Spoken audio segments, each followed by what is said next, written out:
The debate में आपका स्वागत है।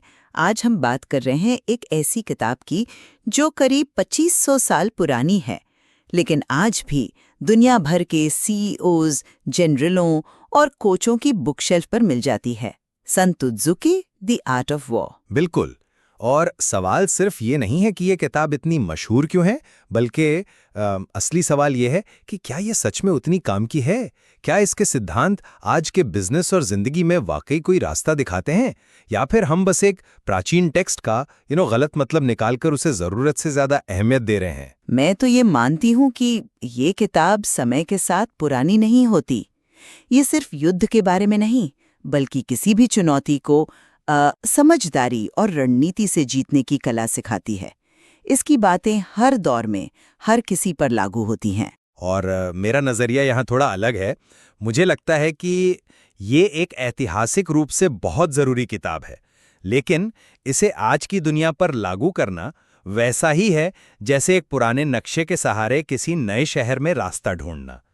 मतलब इसके सिद्धांत इतने आम हैं कि उनका कोई भी मतलब निकाला जा सकता है, और अक्सर निकाला भी जाता है।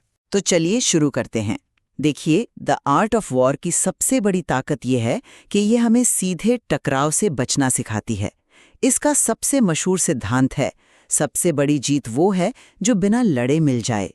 ये बात आज के बिजनेस की दुनिया के लिए कितनी सही है। हर कोई अपने कॉम्पिटिटर से सीधी लड़ाई नहीं करना चाहता। आप गूगल के एंड्रॉयड ऑपरेटिंग सिस्टम को ही ले लीजिए ना। जब वो बाजार में आए तो उन्होंने सीधे सीधे एप्पल के आईफोन से टक्कर नहीं ली। उन्होंने सन त्सु के सिद्धांत दुश्मन की ताकत से बचो और उसकी कमजोरी पर हमला करो को अपनाया। एप्पल का इकोसिस्टम बंद था, ये उसकी ताकत भी थी और कमजोरी भी। गूगल ने एंड्रॉयड को एक खुला प्लेटफॉर्म बनाया और बिना बड़ी लड़ाई लड़े मोबाइल बाजार का एक बहुत बड़ा हिस्सा जीत लिया। ये किताब इसी तरह की स्मार्ट सोच को बढ़ावा देती है। ये सुनने में बहुत अच्छा लगता है, लेकिन इस सोच में एक समस्या है। हम अक्सर सफल होने के बाद कहानी को पीछे जाके देखते हैं और उसे सन त्सु के सिद्धांतों से जोड़ देते हैं।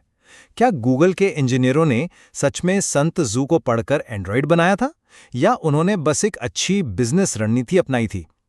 मेरा तर्क ये है कि इस किताब के सिद्धांत, जैसे खुद को जानो, अपने दुश्मन को जानो, इतने आम हैं कि वो हर स्थिति में फिट हो जाते हैं। ये व्यावहारिक सलाह कम और एक फिलॉसफी ज्यादा लगती है। और जहां तक बात रही कॉर्पोरेट दुनिया की, तो मैंने कई ऐसे मैनेजर्स देखे हैं जिनके ऑफिस में द आर्ट ऑफ वॉर रखी होती है, लेकिन उनकी टीम मीटिंग्स में सबसे ज्यादा लड़ाई होती है। ये दिखाता है कि किताब के सिद्धांतों को पढ़ना और उन्हें असल में समझना दो अलग-अलग बातें हैं।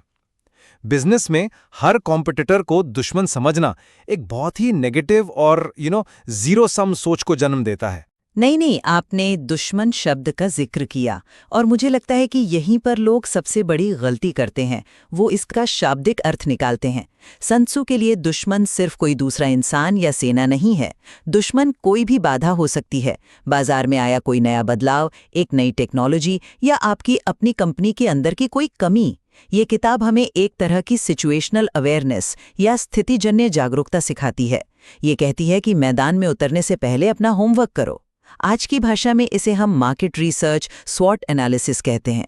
ये कोई आम बात नहीं है। ये तो किसी भी सफल रणनीति की नींव है। ये आपको बताती है कि ताकत का इस्तेमाल सोच समझकर सही समय और सही जगह पर करना चाहिए, न कि आंख बंद करके।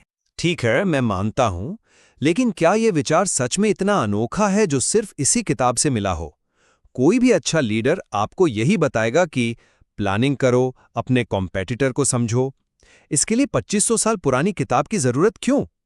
चुनौती यह है कि द आर्ट ऑफ वॉर ये नहीं बताती कि आज के डिजिटल मार्केट या एक जटिल ग्लोबल सप्लाई चेन के लिए योजना कैसे बनाई जाए।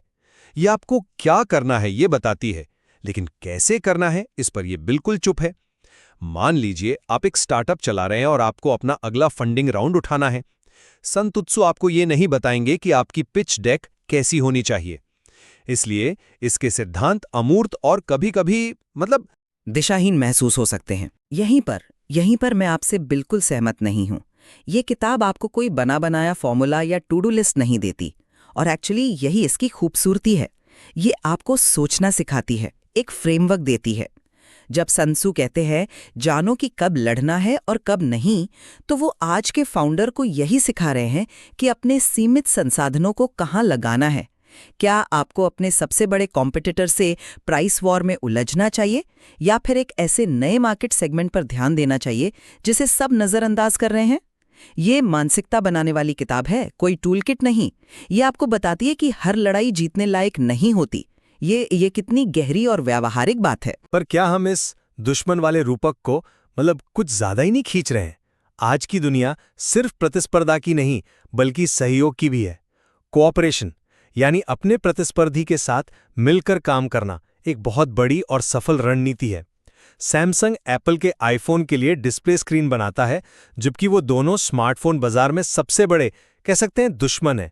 अगर सैमसंग एप्पल को सिर्फ दुश्मन की तरह देखता तो वो एक बहुत बड़े बिजनेस के मौके से चूक जाता। युद्ध में एक ही जीतता है, दूसरा हारता है, लेकिन बिजनेस में और जिंदगी में भी कई लोग एक साथ जीत सकते हैं।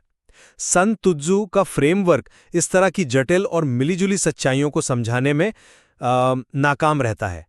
इसे हर जगह लागू करना आज की कनेक्टेड दुनिया में उल्टा पड़ सकता है और एक टॉक्सिक वर्क कल्चर को जन्म दे सकता है, जहां हर कोई दूसरे को शक की निगाह से देखता है।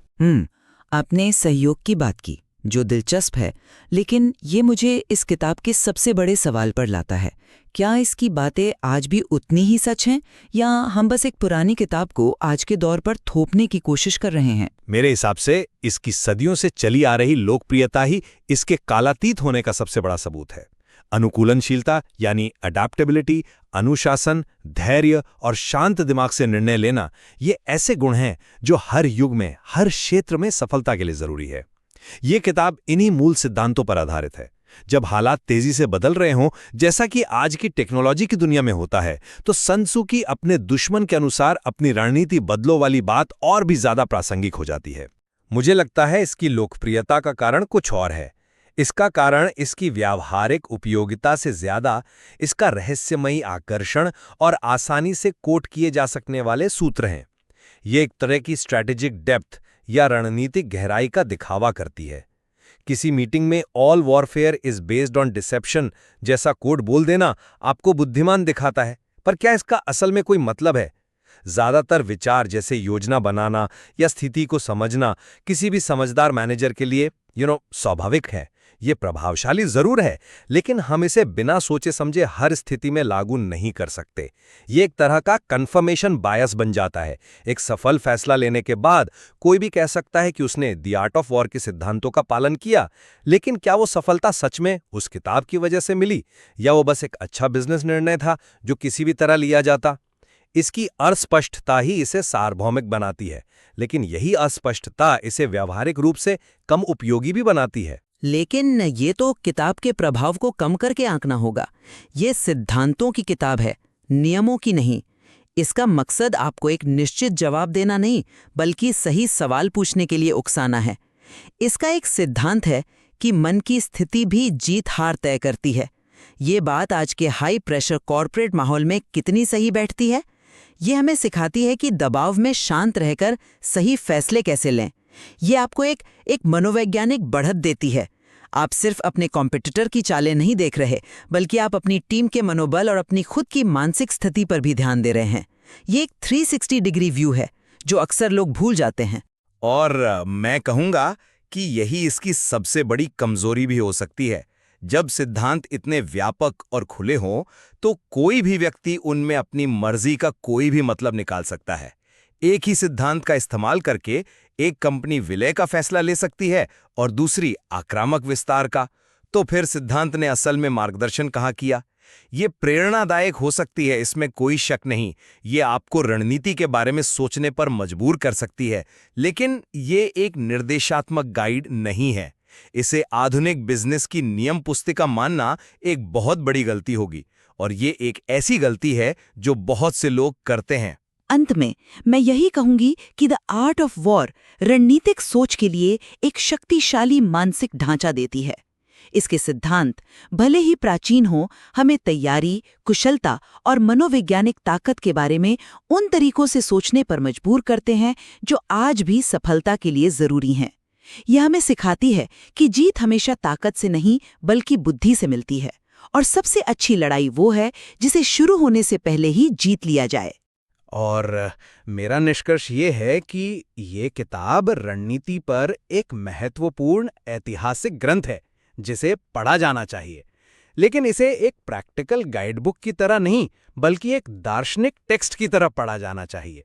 इसके रूपकों को आज की दुनिया में बिना सोचे समझे लागू करना भ्रामक और खतरनाक भी हो सकता है। हमें इसके ज्ञान का सम्मान करना चाहिए, लेकिन उसे आज के संदर्भ में आलोचनात्मक नजरिए से देखना भी उतना ही जरूरी है। ये तो साफ है कि प्राचीन ज्ञान को आज की समस्याओं पर लागू करना कितना जटिल और सूक्ष्म काम है। बिल्कुल, और ये बातचीत इस विषय पर और गहरी सोच को प्रेरित करती है कि आज के इस शोर शराबे वाले दौर में सच्ची और असरदार रणनीति का आखिर मतलब क्या है।